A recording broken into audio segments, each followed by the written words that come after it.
My name is Calla Merritt and I am 26 years old. 7 weeks ago, my mother stood at the front of a church fellowship hall in Beaumont, Texas, in front of 43 people who loved my late grandmother, and read aloud from a letter she claimed my grandmother had written. The letter said that Grandma Opal wanted the house on Sycamore Street, the house where I had lived for 4 years, where I had cared for her every single day through 2 strokes and a broken hip, to be sold, the proceeds split equally among her 3 adult children.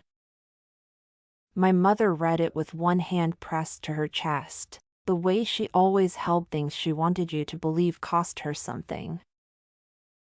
What she did not know, what none of them knew, was that I had the real letter. The one my grandmother actually wrote. It was in a cream-colored envelope sealed with a strip of masking tape and my name written in Grandma Opal's handwriting on the front. I had been carrying it in the inside pocket of my coat for 11 days, waiting. The fellowship hall smelled like old coffee and the lemon furniture polish that the First Methodist ladies used on every wooden surface.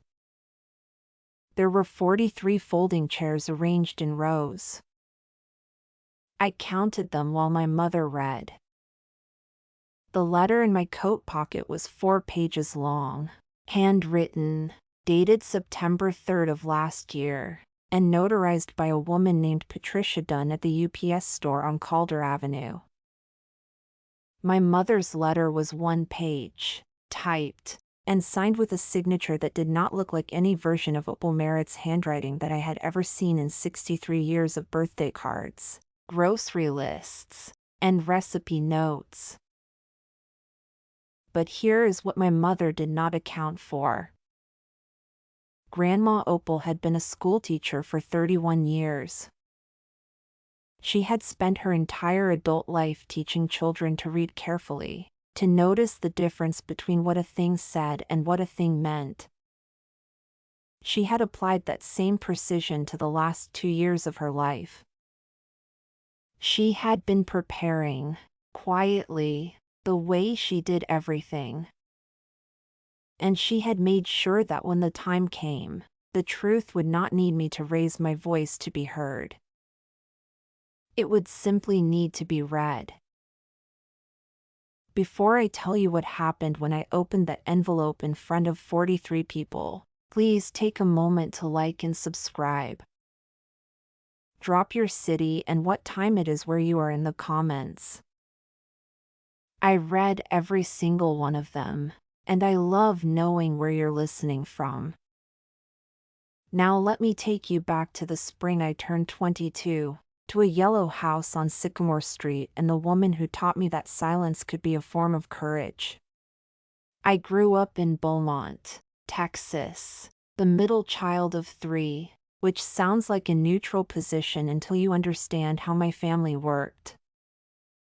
My older brother Dale was my father's project, the one who would carry the name, run the business, make the decisions. My younger sister Renee was my mother's mirror, beautiful in the way my mother understood beauty, meaning she was agreeable and decorative and never asked questions that made anyone uncomfortable. I was the question asker.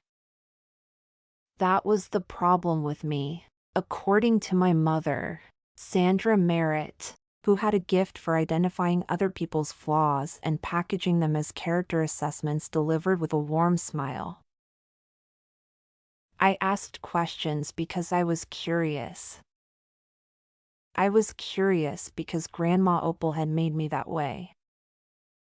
She lived 12 minutes from our house in a yellow craftsman bungalow on Sycamore Street with a front porch that wrapped around 2 sides and a fig tree in the backyard that produced more figs than any one woman could reasonably use. She made fig preserves every August and lined them up on the kitchen counter in glass jars with handwritten labels. She gave most of them away. She kept 2 jars for herself, always exactly 2. And she'd say, "Enough is its own kind of abundance, Calla." Don't let anyone convince you otherwise. I spent more time at that house than I did in my own. My mother worked as a real estate agent and my father ran a small HVAC company, and both of them were the kind of busy that left children to find their own company. Dale found his with friends and football. Renee found hers with the telephone. I found mine with Grandma Opal. By the time I was 9, I knew how to make cornbread from scratch, how to press flowers between wax paper, how to find the North Star, and how to listen to someone the way they needed to be listened to, which Grandma Opal said was the rarest skill in the world and the most valuable. She was a retired English teacher who had spent 31 years at Jefferson Elementary. Her bookshelves covered 3 walls of the living room. They were organized by subject, not alphabetically, which she said was the only sensible system because you always knew what you were in the mood to think about, not always what you were in the mood to spell. She read to me every Saturday afternoon. Not children's books, not by the time I was 10. She read me Willa Cather and Flannery O'Connor and Zora Neale Hurston, and she would stop mid-paragraph and say, "What do you think she means by that?" And she would wait, genuinely wait, for what I thought. Nobody else in my family waited for what I thought. My parents were not cruel people. I want to be precise about that, because cruelty is easy to name and easier to condemn, and what they did was harder to name and harder to defend against because it wore the costume of practicality. Dale got the college fund, a full one, set up when he was born, contributed to every year, enough to cover 4 years at UT Austin without debt. Renee got a partial fund, set up when she was born, enough to cover 2 years. I got a savings account with $3,400 in it that my mother handed me the summer before my senior year of high school and said, "We'll help where we can, but you're resourceful, Calla. You'll figure it out." Resourceful. That was the word my mother used for me the way a landlord uses the word cozy for a small apartment. It meant something was missing and she had decided that was fine. I did not ask why Dale's fund was full and mine was a savings account with $3,400. I already knew. Dale was the name carrier. Renee was the mirror. I was the question asker, and question askers were expected to find their own answers. I applied to 12 colleges. I got into 4. I chose Lamar University in Beaumont because it was close and because Grandma Opal lived 12 minutes away and I was not ready to be far from the only person who had ever listened to me the way I needed to be listened to. I studied education because of her. I wanted to be the kind of teacher she had been. I graduated in 3.5 years, worked 2 jobs the entire time. Morning shift at a coffee shop on College Street and evening hours at the university library. And I finished with $11,000 in loans, which I started paying down the month after graduation. My mother came to my graduation. She sat in the 3rd row. She clapped when my name was called. Afterward, at the lunch she organized at a Mexican restaurant on Dowland Road, she told the table that I had always been independent. She said it the way people say things they mean as compliments but are actually filing as evidence. Independent. Resourceful. Self-sufficient. The vocabulary of a woman describing a child she had decided did not require much. Grandma Opal was at that lunch. She sat beside me and put her hand over mine when my mother said it. She didn't say anything in the moment. Later, when everyone had gone and we were washing dishes at her kitchen sink, she said, "The people who call you independent are often the ones who made you that way and would prefer not to examine that too closely." I was 22 years old.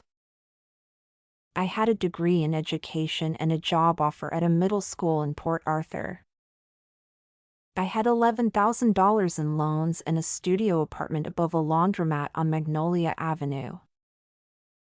I thought the hard part was behind me. It wasn't. Grandma Opal had her first stroke on a Tuesday morning in October, 3 months after I started teaching. She was 78. She was reaching for a book on the second shelf. She told me this later, when she could talk again. And then the room tilted and she was on the floor and the book was beside her, open to a page she had not chosen. She was on the floor for 4 hours before her neighbor Dottie Simmons came to return a casserole dish and heard her through the screen door. I got the call at 2:17 in the afternoon, between my 4th and 5th period classes. I drove to St. Elizabeth's in 15 minutes. My mother arrived 40 minutes later, coming from a showing across town. My father arrived after that. Dale was in Houston and said he would come when he could. Renee called from Austin and cried on the phone with my mother in the hallway and then drove up the following weekend. I was the one who sat with Grandma Opal that first night. I was the one who held her hand while the left side of her face was still slack and her speech came out in pieces that didn't quite fit together. I was the one who learned, over the following weeks, how to help her with the physical therapy exercises, how to read the discharge instructions, how to coordinate with the home health agency, how to modify her bathroom with the grab bars and the shower chair. My mother organized a family meeting in November. She sat at Grandma Opal's kitchen table. Grandma Opal was in the living room recliner, still in recovery, able to hear everything, and she laid out what she called a plan. "Mother needs more consistent care," she said. "We're going to need to think about what that looks like." Dale said he was too far away and his job didn't have flexibility. Renee said she had the kids and couldn't disrupt their school schedule. My mother looked at me. I was 22 years old. I was teaching 6th grade English. I had a studio apartment above a laundromat. I had $11,000 in loans. "I can move in," I said. My mother nodded like this was the obvious answer that she had been waiting for me to arrive at on my own. "That would be such a relief," she said. "For all of us." I want to pause here for a moment, because I know some of you are nodding right now. You know exactly what that meeting felt like. You've been in that room. Maybe it was a different table and a different mother and a different version of the same conversation, but you know the particular silence that follows when everyone looks at you and waits for you to volunteer, because they have already decided you will and they are simply performing the question. If you've been that person, the one who was called resourceful, the one who was called capable, the one who was handed the thing nobody else wanted to carry and told it was because you were strong, type the word capable in the comments. I want to know how many of us there are. And if you haven't subscribed yet, please do. This story has a long way to go, and I don't want you to miss what happens next. Now, back to the story. I gave up my apartment above the laundromat. I moved my things, 2 carloads, because I had not accumulated much, into the small bedroom at the back of Grandma Opal's house that had always been the guest room. It had a window that looked out over the fig tree. I put my books on the shelf beside the window and my teaching materials on the small desk in the corner, and I told myself this was temporary. It was not temporary. 4 years. I lived in that house for 4 years. I taught at the middle school in Port Arthur, 40 minutes each way, 5 days a week. I came home every afternoon and made dinner. I helped with the exercises. I read aloud when her eyes were tired. I drove her to appointments, 47 of them in the first 2 years. I kept a log in a small spiral notebook because I needed the record for the insurance reimbursements. I learned to administer her medications on schedule, 5 different prescriptions, color-coded in a weekly organizer I refilled every Sunday night. My mother visited on Sundays. She stayed for 2 hours, usually. She brought flowers sometimes, or a casserole from the church ladies. She sat with Grandma Opal and talked about Renee's children and Dale's business and the neighborhood association meeting she had attended. She did not ask me how I was doing. She asked Grandma Opal how the care was going, which was a different question with a different subject. Renee visited 4 times in 4 years. Dale visited twice. Grandma Opal had a second stroke in the 3rd year, smaller than the first, but it took more of her mobility. She needed a walker after that, and then a wheelchair some days when her left leg wouldn't cooperate. I learned to navigate the wheelchair through the doorways of the yellow house, which were narrow in the way that old craftsman houses are narrow, and I removed the threshold strips and added a ramp to the back door and moved the furniture in the living room to create a clear path from her bedroom to the kitchen to the porch. She could still talk. She could still read, slowly. She could still think with complete clarity, which I know because she told me things in those years that she had never told anyone. She told me about the year she almost left Beaumont for a teaching position in New Mexico and why she didn't. She told me about the money she had saved quietly over 40 years, a little from each paycheck, deposited into an account she had opened in her own name before she was married and kept in her own name after. She told me about the house on Sycamore Street, which she had bought with her own money in 1974. Before my grandfather was in the picture, and which was in her name alone, as it had always been. She told me this on a Thursday evening in September, the September before she died. We were on the porch, her in the wheelchair, me in the chair beside her, watching the fig tree lose its leaves.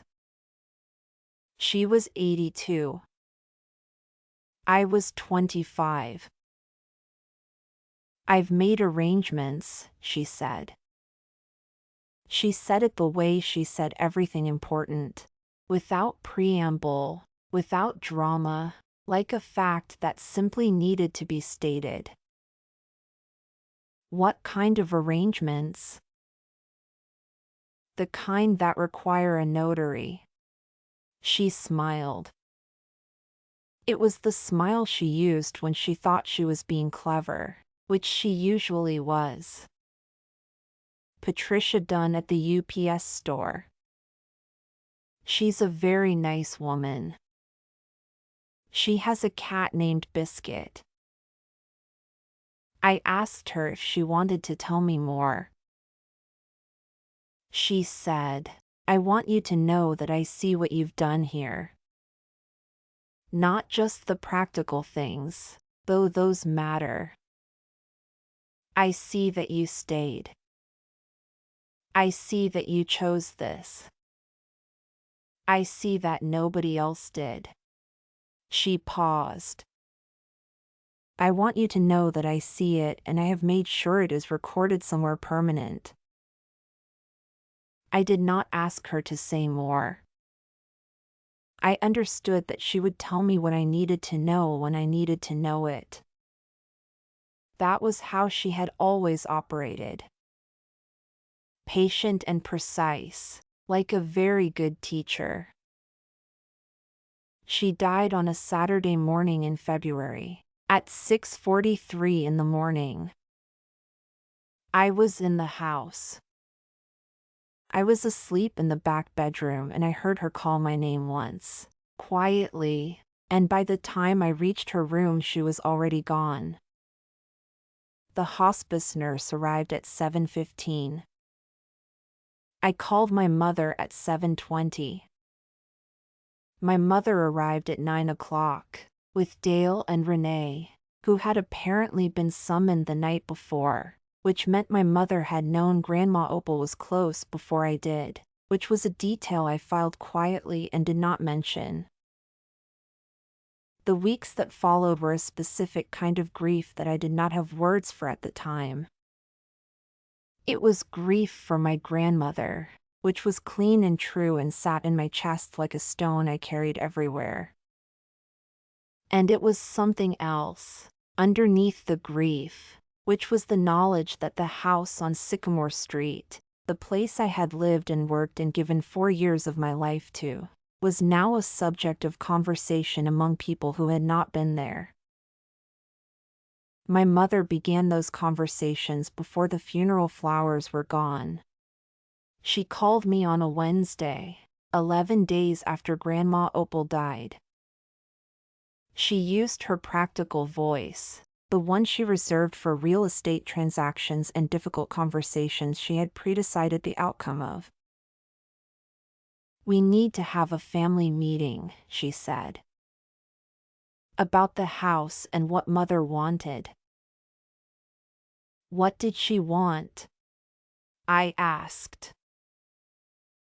Well, that's what we need to discuss as a family. I said I would be at whatever meeting she arranged. She arranged it for the following Saturday, at the First Methodist Fellowship Hall, framed as a memorial gathering for Grandma Opal's friends and neighbors, with the family meeting embedded inside it. I understood the architecture of this. 43 community witnesses would provide a social pressure that made dissent uncomfortable. My mother had been in real estate for 25 years. She understood how to structure a room. I want to stop here for a moment, because I need to ask you something. Have you ever watched someone you love use a crowd as a tool?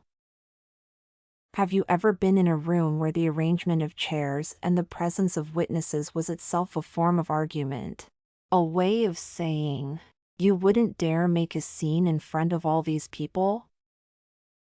If you have, if you know that particular kind of manipulation, the kind that wears the costume of community and warmth while it's actually building a wall around you, drop the word witnessed in the comments. Because what happened next in that fellowship hall is for everyone who has ever been managed by someone who understood that an audience changes what people are willing to say out loud.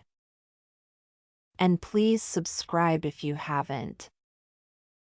I'll be here every week with stories like this one.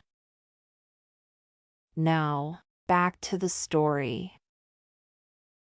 In the 11 days between Grandma Opal's death and the Saturday gathering, I did not sit still. I called Patricia Dunn at the UPS store on Calder Avenue on the Monday after the funeral. She answered on the second ring. I told her my name.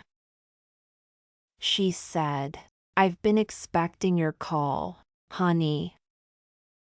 Your grandmother told me you would call when you were ready." She told me that Grandma Opal had come in on September 3rd the previous year with a cream-colored envelope and a 4-page handwritten letter inside it. She had notarized the letter, witnessed the signature, and given Grandma Opal a certified copy for the county clerk's office, which Grandma Opal had filed herself, in person, on September 5th. Patricia said, "She also left an envelope with me to give to you directly. She said you'd know what to do with it." I drove to the UPS store that afternoon. Patricia Dunn was in her 60s, with reading glasses on a beaded chain and a calico cat asleep on a chair in the back office. She handed me a cream-colored envelope with my name on the front in Grandma Opal's handwriting. The masking tape seal was intact. I did not open it in the store. I sat in my car in the parking lot for 4 minutes, holding it in both hands, and then I put it in the inside pocket of my coat. I called a woman named Diane Okafor, who was a probate attorney I had found through the Lamar University Alumni Legal Referral Network. I made an appointment for the following Thursday. I brought the envelope, still sealed, and the spiral notebook with the 47 medical appointment records, and a folder I had assembled over the previous 3 days containing 4 years of receipts, grocery receipts, pharmacy receipts, home modification receipts for the grab bars and the ramp and the threshold strips, the mileage log I had kept for the insurance reimbursements, and the caregiver log I had started in year 2 when the home health agency asked me to document daily care activities for the insurance company. The log was 847 days long. I had not known, when I started it, that I was building a record. I had simply been thorough, because Grandma Opal had taught me that thoroughness was a form of respect. Diane Okafor was a small woman with natural hair and a way of reading documents that reminded me of Grandma Opal. Slowly, completely, without skimming. She read the letter I handed her, still in the envelope, after I opened it in her office. She read all 4 pages. Then she set it down and looked at me over her reading glasses. "Your grandmother was very clear," she said. "And she was very thorough." The letter was Grandma Opal's final statement of intent regarding the house on Sycamore Street and the savings account she had maintained for 40 years. She had written it in the careful, structured prose of a woman who had spent her life teaching children to express themselves precisely. She addressed it to anyone who might need to read it, which she said she suspected would be necessary, because she knew her children well and she knew that clarity sometimes required a document. She wrote that the house on Sycamore Street was hers alone, purchased with her own money in 1974, maintained with her own money throughout her life, and that it was her intention that it pass to me, Calla Merritt, her granddaughter, who had lived in the house for 4 years and provided daily care without compensation, without complaint, and without any of the recognition that such care deserved. She wrote that she had watched her daughter Sandra manage family situations the way she managed real estate transactions, and that she loved Sandra, but she did not trust her to represent the truth of what had happened in that house over the last 4 years. She wrote that she had therefore made her wishes known in this letter, notarized and filed with the county clerk, so that the truth would not require anyone's permission to exist. She also wrote something that I have read so many times I could recite it from memory. She wrote, "Calla stayed. In a family that has always found reasons to be elsewhere, she stayed. That is not a small thing. That is the whole thing." Diane Okafor told me that the letter, combined with the county filing, established clear intent. She told me that the house was already in Grandma Opal's name alone and that the letter, while not a formal will, was a notarized statement of intent that would carry significant weight alongside any other documentation.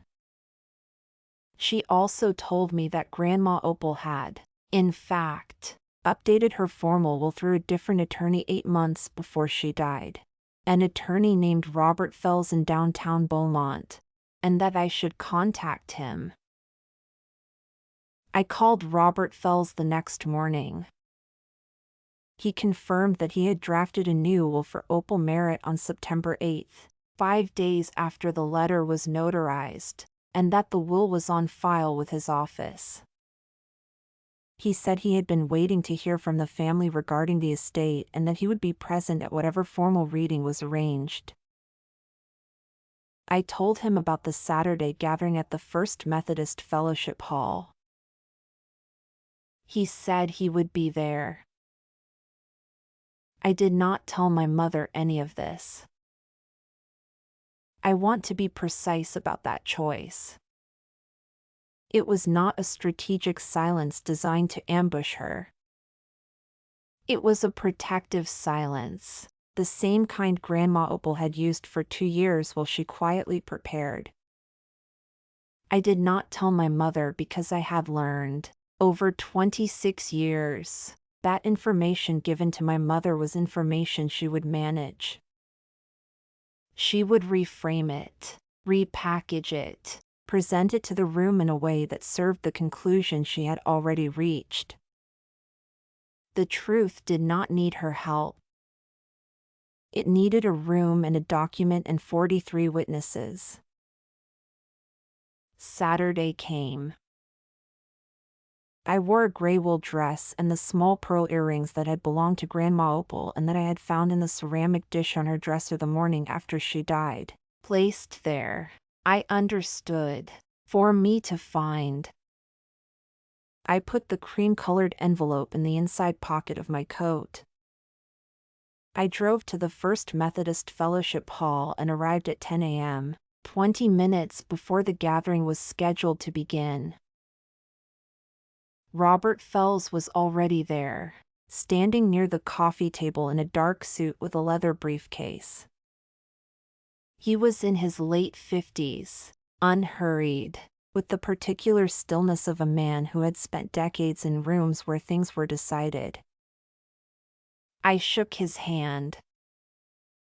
He said, "Your grandmother spoke of you often. She was proud of you." I did not cry. I noticed that. Dottie Simmons was there, the neighbor who had found Grandma Opal on the floor 4 years ago and who had brought casseroles every other week for the duration. She hugged me and smelled like lavender hand cream and said, "Your grandma told me you were the one, Calla." She told me that years ago. The fellowship hall filled. 43 people, by my count. Grandma Opal's church friends, her former colleagues from Jefferson Elementary, her neighbors, the woman from the garden club, the retired couple from across the street who had watched me shovel Grandma Opal's front walk every winter for 4 years. These were people who had seen my car in that driveway.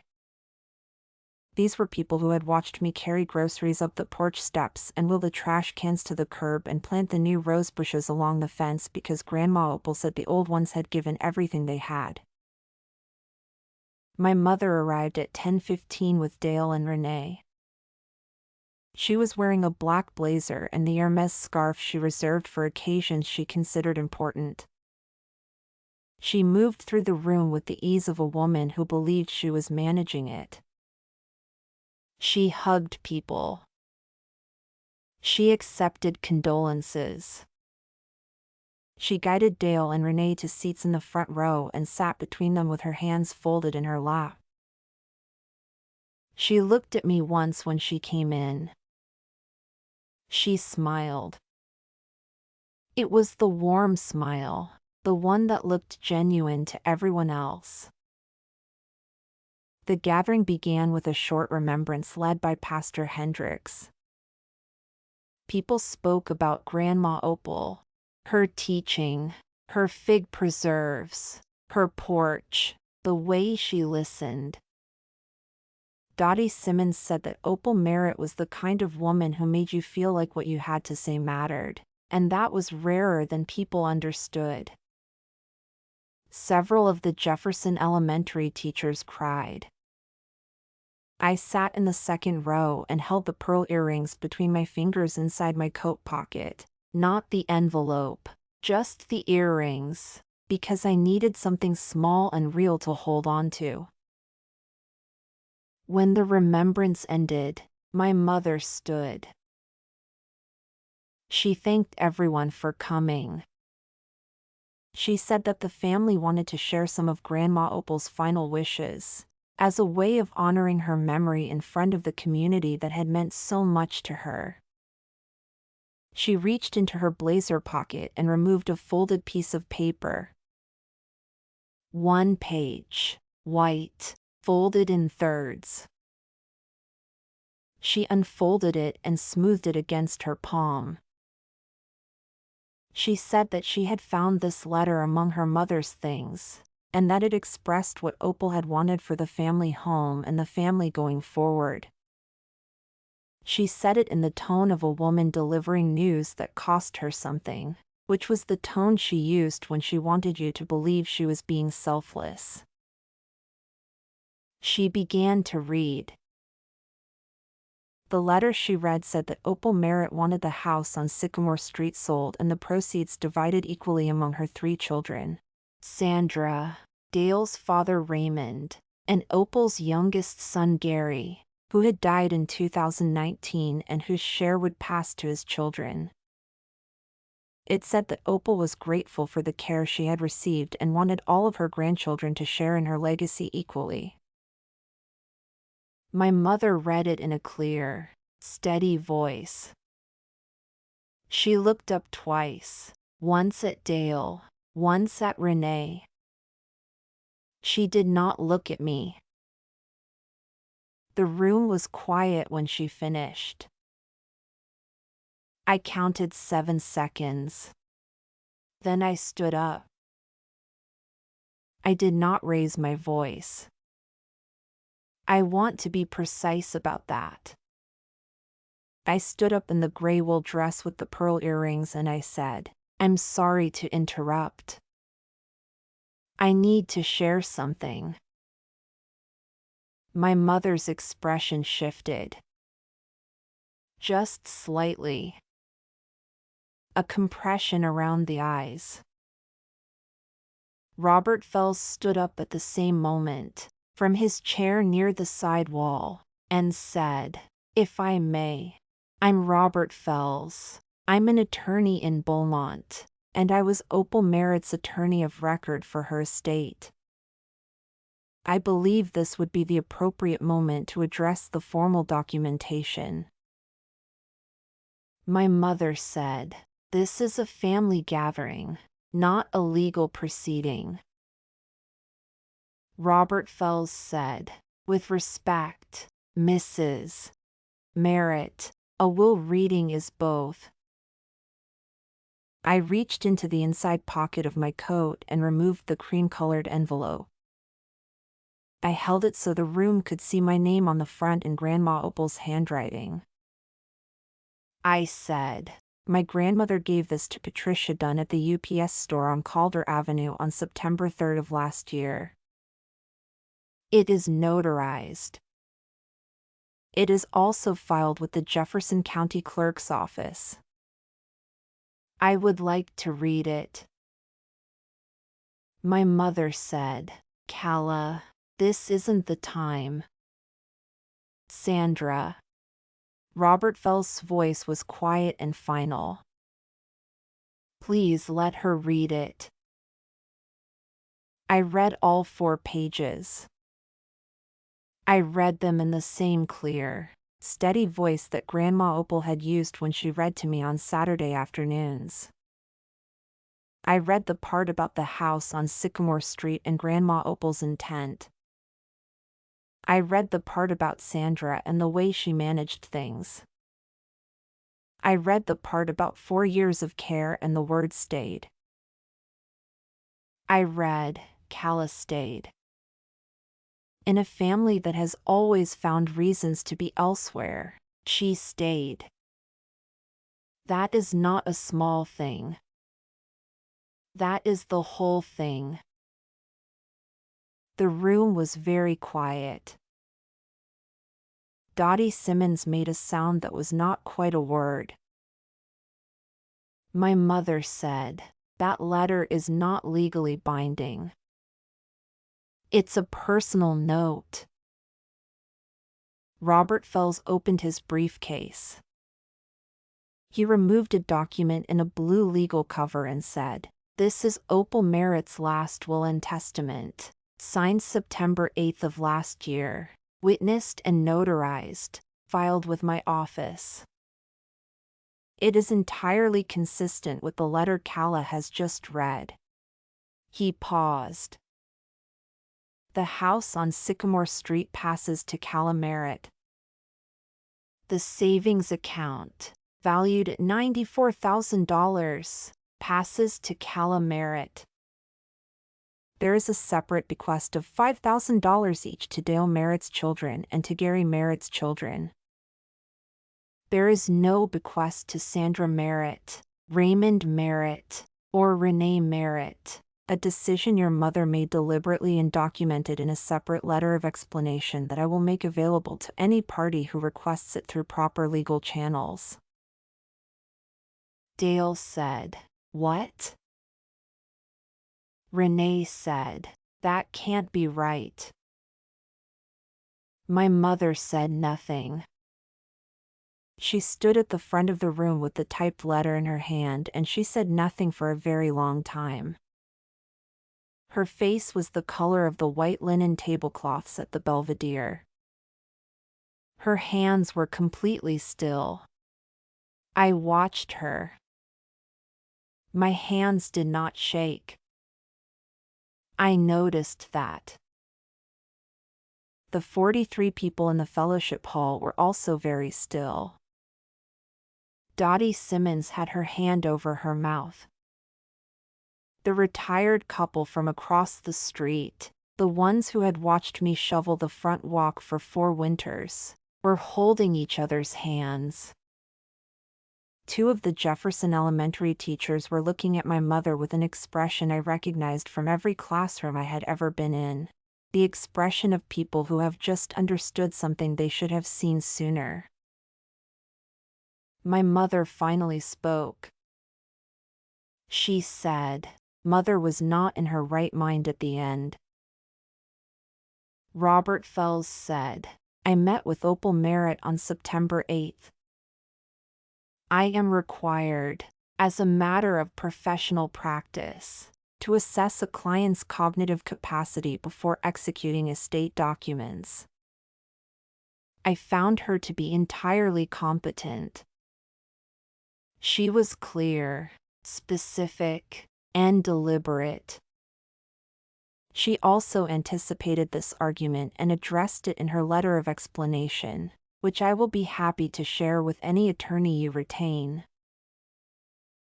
Dale said, "We need to contest this." Robert Fells said, "That is your right.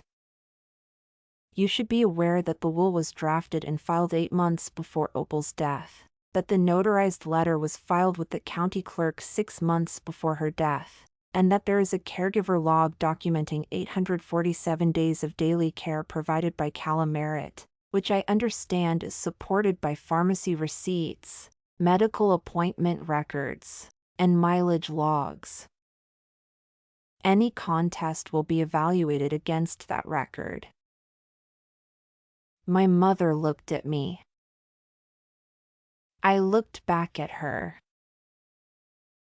I did not say anything else. There was nothing I needed to say. Grandma Opal had said it all, in her careful schoolteacher's prose, in a letter notarized by a woman with a cat named Biscuit, filed with the county clerk on a Tuesday in September, witnessed by a room of 43 people who had known her for decades and who were now sitting very quietly with the particular stillness of people absorbing something true. What happened after that Saturday unfolded over several months, mostly in ways I was not present for. My mother retained an attorney and filed a notice of intent to contest the will. The contest was withdrawn 4 months later. I was told by Robert Fells that the opposing attorney, after reviewing the documentation, the caregiver log, the 847 days, the 47 medical appointments, the receipts, the mileage records, the notarized letter, the county filing, and the separate letter of explanation that Grandma Opal had left with Robert Fells specifically anticipating a contest, had advised my mother that proceeding was not in her interest. Dale called me in March. He called on a Sunday evening and he did not say he was sorry, exactly, but he said, "I should have come more." I know that. I've known it for a while. He said it in the halting way of a man who is not practiced at accountability but is making a genuine effort. I told him I appreciated the call. I told him I hoped his children were well. We have not spoken since, but the call happened and I am keeping it. Renee sent a card. It was a sympathy card, the kind with a generic printed message about loss and time, and she had written underneath the printed words, "I'm sorry, Calla." 2 words. I don't know exactly what she was sorry for. The 4 years, the Saturday gathering, the way she had sat beside my mother and said nothing while the typed letter was read. But she wrote it, and I kept the card. My mother did not call. She did not write. She did not send a card. I did not expect her to. My mother is a woman who has spent her entire adult life being the architect of the room, and the thing that happened in the First Methodist Fellowship Hall was the first time in her life that the room had been built by someone else. I do not know what she does with that. I have decided that is not my problem to solve. I am still living in the house on Sycamore Street. I want to tell you that, because I think it matters. I am still teaching, at a different school now, closer to home. I planted new fig trees in the backyard last spring. 2 of them, because 2 felt right, because enough is its own kind of abundance. The fig tree Grandma Opal planted is still there, still producing more figs than any one woman can reasonably use. I make the preserves every August. I keep 2 jars for myself and give the rest away. Dottie Simmons comes for tea on Thursday afternoons. She brings her own mug, a blue one with a chip on the handle that she has had for 30 years and refuses to replace. We sit on the porch that wraps around 2 sides of the yellow house and we talk about Grandma Opal, and sometimes we don't talk at all, and both of those things feel right. I have a person in my life now, a man named Marcus who teaches high school history and who, when I told him the whole story on our 4th date, listened to every word without interrupting, and then said, "She sounds like someone worth knowing." He meant Grandma Opal. He was right. I told him that Grandma Opal would have liked him, which is true, and that she would have asked him what he thought about everything, which is also true, and that he would have had to have good answers because she would have waited genuinely for them.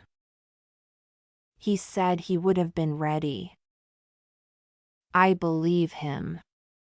I have been thinking, in the months since the fellowship hall, about what it means to be seen. Not celebrated. Not rewarded. Seen. Grandma Opal saw me when I was 9 years old pressing flowers between wax paper and asking questions that made my mother impatient. She saw me when I was 22 and moved my 2 carloads of things into the back bedroom and said yes to 4 years of care that nobody else was willing to give. She saw me and she recorded it, in a careful schoolteacher's letter, in the county clerk's files, in a will drafted by a man in a dark suit with a leather briefcase.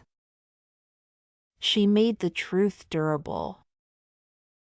She made it something that could be read aloud in a room of 43 people and not require my voice to shake to be believed. That is what I want to say to you, if you are watching this and you recognize yourself in any part of this story. If you have been the one who stayed. If you have been the one who was called capable and resourceful and independent as a way of not being called what you actually were, which was necessary, which was relied upon, which was taken for granted by people who believed that your willingness to give was a renewable resource with no cost attached. If you have been in a room where someone read a version of the truth that was designed to make you invisible, I want you to know that the truth does not require anyone's permission to exist. It requires documentation. It requires patience. It requires the willingness to stay quiet until the moment when speaking is worth something, and then to speak clearly, in a gray wool dress, with pearl earrings, in front of 43 witnesses, holding a cream-colored envelope with your name on the front in the handwriting of the person who saw you first and most completely. You do not have to be loud to be heard. You have to be thorough. You have to be patient. You have to trust that the record you are building, day by day, receipt by receipt, appointment by appointment, year by year, is building towards something. Grandma Opal knew that. She spent 31 years teaching children to read carefully and to notice the difference between what a thing said and what a thing meant. She applied that same precision to the last 2 years of her life. She left me a house and a savings account and a fig tree and a letter that said I stayed. I stayed. That is the whole thing. If you have a person in your life who sees you the way Grandma Opal saw me, hold on to them. Tell them. Write it down if you have to, in a letter, notarized by a woman with a cat named Biscuit, filed with the county clerk on a Tuesday in September. Make the truth durable. Make it something that outlasts the people who would prefer a different version. And if you are the person who stayed, who is still staying, who is sitting in a back bedroom above a laundromat or in a guest room overlooking a fig tree and wondering if any of it will ever be acknowledged, I want you to know that someone is watching. Someone always is. And the record you are building is more powerful than you know. Drop a comment and tell me if this story found you at the right time. Tell me where you are and what time it is there. Tell me if you have been the one who stayed. I read every single comment. And I mean that. Hit subscribe if you want to hear more stories like this one. And share this with someone who needs to know that the truth doesn't need to be loud to be permanent. Drop a comment, hit subscribe, and I'll see you in the next one.